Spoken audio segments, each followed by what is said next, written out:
ஹல்லேலூயா. இன்று அதிகாலையில் நாம் பரிசுத்தரின் வார்த்தையை நாம் தியானிக்க இருக்கிறோம். இந்த நாளிலே கூட ஆதியாகம புத்தகம் 11வது அதிகாரம் 30வது வசனம். சாராய்க்கு பிள்ளை இல்லை, மலடியாயிருந்தாள். சாராய்க்கு பிள்ளை இல்லை, மலடியாயிருந்தாள். ரெபேக்காளுக்கும் பிள்ளை இல்லை, அவளும் மலடியாயிருந்தாள். பாருங்கள், ராகேலுக்கும் பிள்ளை இல்லை, அவளும் மலடியாயிருந்தாள். 3 பேரும் ஒரு வீட்டினுடைய மருமகள்கள். சாராய்க்கு பாருங்கள் பிள்ளை இல்லாமல் இருந்தது. ஆபிரகாம் அவனை காத்திருக்க வைத்து அவனுக்கு என்ன செய்கிறார்? ஒரு பிள்ளை செல்வத்தை கொடுக்கிறதை நாம் பார்க்கிறோம் தேவஜனமே. அதே போல ஈசாக்கு சாராளுடைய மருமகளுக்கும் கர்த்தர் பிள்ளை செல்வத்தை கொடுக்கிறார். இதோ ஈசாக்குடைய மருமகளான இதோ ராகேலுக்கும் கர்த்தர் ஒரு பிள்ளை செல்வத்தை கொடுக்கிறதை நாம் வாசிக்கிறோம். நாம் கற்றுக்கொள்ளக்கூடிய பாடம் என்ன என்று சொல்லும் பொழுது, ஒரு குடும்பத்திலே ஒரு சாபம் எப்படி எல்லாம் தொடருகிறது. சாராயிலுக்கு பிள்ளை இல்லை, மலடியாயிருந்தால். ரெபேக்காளுக்கும் இல்லை, ராகேலுக்கும் இல்லை.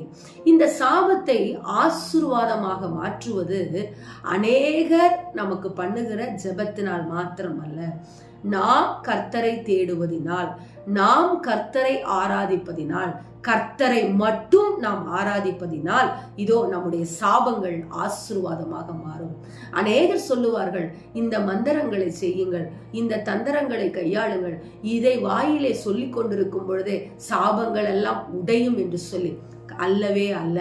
மாறாக கர்த்தருடைய வார்த்தையை நீங்கள் சொல்லும் பொழுது, கலாத்தியர் 3வது அதிகாரம் 13, 14 வசனங்களை நீங்கள் சொல்லும் பொழுது, உங்கள் குடும்பத்தில் எப்படிப்பட்ட மலட்டுத்தன்மை இருந்தாலும், எப்படிப்பட்ட பொருளாதாரத்திலே நீங்கள் இதோ சாபத்தை பெற்றிருந்தாலும், உங்கள் வாழ்க்கையில வியாதி என்ற சாபம் எதிலெல்லாம் உங்கள் வாழ்க்கையில தொடர்ந்து ஒரு காரியம் நடந்து கொண்டிருக்கிறதோ, தொடர்ந்து கால் முறிவு ஏற்பட்டு கொண்டே இருக்கிறதா, அது ஒரு சாபம். தொடர்ந்து ஹார்ட்ல ஒரு பிரச்சனை ஏற்பட்டு கொண்டே இருக்கிறதா உங்கள் குடும்பத்திலே, அது ஒரு சாபம். இந்த சாபத்தை யாரால் மாற்ற முடியும் என்றால் கர்த்தர் ஒருவரால் மாத்திரமே. ஏன் தெரியுமா?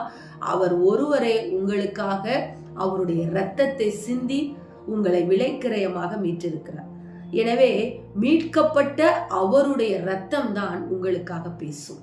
மற்ற எதுவும் உங்களுக்காக பேச முடியாது.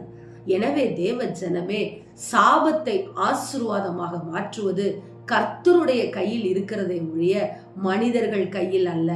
எனவேதான் அதை தெரிந்து கொண்ட ஆபிரகாமும் ஈசாக்கும் கர்த்தரை நோக்கி வேண்டுதல் செய்தது போல நீங்களும் உங்கள் கரங்களை உயர்த்தி கர்த்தரை நோக்கி வேண்டுதல் செய்யுங்கள். நிச்சயம் கர்த்தர் உங்கள் சாபத்தை மாற்றுவார். ஆமென். ஸ்தோத்திரம். எங்களை நேசிக்கிற எங்கள் நல்ல தகப்பனே, இந்த நாளிலே கேட்ட வார்த்தையின் பிரகாரமாக எங்கள் சாபங்கள் எல்லாம் ஆசீர்வாதமாக மாற எங்கள் கரங்களை உம்மை நோக்கி நாங்கள் உயர்த்தி இருக்கிறோம். எங்கள் சாபத்தெல்லாம் உடைத்து போடுங்கப்பா.